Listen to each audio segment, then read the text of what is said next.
Hello friends, स्वागत है आपका अपने YouTube channel Bhupendra sir classes में। आज आप लोगों को क्लास 10th का जो हाफली का पेपर हुआ था मैथ का, उसके लॉन्ग क्वेश्चंस आपको सॉल्व कराएंगे। इससे पहले आपको सारे ऑब्जेक्टिव क्वेश्चन जो 20 ऑब्जेक्टिव क्वेश्चन आते हैं उनको सॉल्व करा चुके हैं। तो आज जो है आपको लॉन्ग क्वेश्चन सॉल्व कराएंगे। जैसे पहला दिया है, सिद्ध कीजिए 1 माइनस साइन थीटा बटे 1 प्लस साइन थीटा बराबर sec theta minus tan theta का होल स्क्वायर। इसको हमें सिद्ध करना है। ये 6 नंबर का आपका प्रश्न आया था। ठीक है, बहुत इंपॉर्टेंट है, ट्रिग्नोमेट्री का क्वेश्चन है ये और बहुत ही सिंपल सा है। तो LHS हम लोग ले लेते हैं, इसका LHS लेते हैं।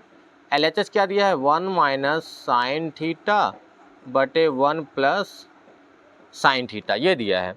अब इसमें करना क्या है, इसको हम कॉन्जुगेट से गुणा कर देते हैं। नीचे प्लस का है तो इसको माइनस से गुणा करेंगे। 1 माइनस साइन थीटा बटे 1 माइनस साइन थीटा।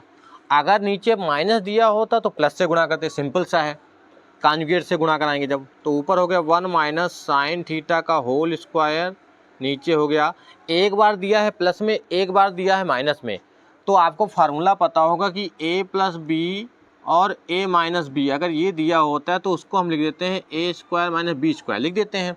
तो ये हो जाएगा 1 माइनस साइन स्क्वायर थीटा, हो जाएगा, सिंपल सा है।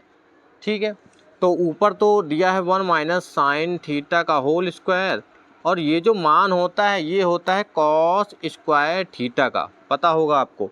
1 माइनस साइन स्क्वायर थीटा होता है कॉस स्क्वायर थीटा। अगर 1 माइनस कॉस स्क्वायर थीटा दिया है तो होता है साइन स्क्वायर थीटा।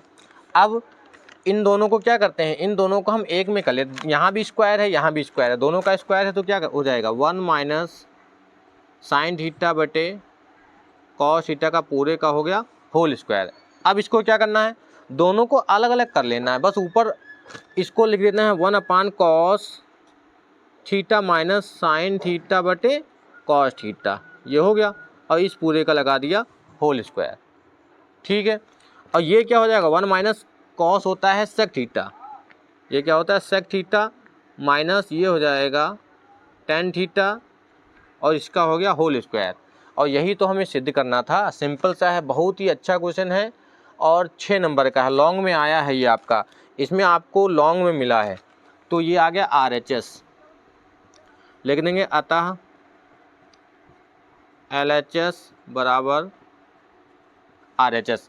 हमने LHS लिया, RHS को प्रूफ कर दिया, यही हमें सिद्ध करना था, यही हमें सिद्ध करना था, यही प्रूव्ड हो गया हमारा। दूसरा प्रश्न देख लेते हैं।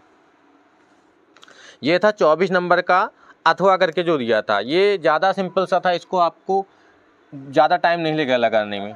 अगला दिया है 25 का, दूसरा प्रश्न मतलब इसका है, इसका लॉन्ग दिया है, पेपर का है 25 नंबर। दिया है वह समांतर श्रेणी जिसका तीसरा पद मतलब A3 का मान दिया है 16। A3 को हम लिखेंगे A प्लस 2D का मान दिया है 16, इसको मान लिया समीकरण नंबर 1। ये दिया है तीसरा पद। फिर दिया है तथा सातवां पद पाँचवें पद से 12 अधिक है। सातवां पद जो है वो पाँचवें पद से 12 अधिक है, तो पाँचवें पद से 12 अधिक है। 7 को लिखेंगे A प्लस 6D और इसको लिखेंगे A प्लस 5D 4D, क्योंकि 5 दिया है तो एक कम हो जाएगा, 4D प्लस का 12 हो जाएगा, A और A कैंसिल, 6D माइनस का 4D बराबर 12।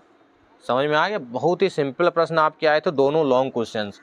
तो 2D बराबर हो गया 12, D बराबर आ गया 12 बटे में 2, 2 से काटेंगे, D का मान कितना आया 6। चेक कर लेते हैं एक बार, A प्लस 6D और इसका A प्लस 4D बराबर दिया था, पाँचवें पद से 12 अधिक है, ठीक है 12 हो गया। तो 4 इधर आ गया, माइनस का 2D बराबर ये है 12, 12 का 12 ही रहा, 6 आ गया। तो अब क्या करते हैं, D का मान तो 6 आ गया। अब समीकरण 1 से मान निकाल लेते हैं, समीकरण 1 से मान निकालेंगे, कितना हो जाएगा। समीकरण 1 दिया है A प्लस 2D, तो A प्लस 2 गुणे 6 बराबर 16, तो A प्लस 12 बराबर 16, तो A बराबर हो गया 16 माइनस 12 बराबर कितना आ गया, A का मान आ गया 4। अब हमें पता चल गया A का मान और पता चल गया D का मान। A का मान आ गया 4 और D का आ गया 6, आ गया। आ जाएगा A प्लस डी, मतलब 4 + 6 10 आ गया। तो मतलब 4 आएगा, AP जो हो जाएगी हमारी क्या आ जाएगी 4 4, 6 का अंतर है 10 16, तीसरा बार 16 आ रहा है, 16 और 6 22, कॉमा डॉट डॉट, यही आपका आंसर हो जाएगा। कितने का अंतर आ रहा था? 4 6 का अंतर आ रहा, ए का मान 4 दिया था और डी का मान कितना दिया था 6, तो 6 का अंतर आ रहा था, तो A1 A2 A3 A4 ऐसे निकालते जाएंगे, तो 4 10 16 22 डॉट डॉट, 6 का अंतर है, तो यही आपका आंसर आ जाएगा। दिया क्या था? समांतर श्रेणी का तीसरा पद दिया था 16 और सातवां पद पांचवें पद से 12 ज़्यादा था, तो 12 ज़्यादा था, हमने निकाल दिया। डी का मान निकाल लिया, ए का मान निकाल लिया, मान रख दिया, सॉल्व हो गया।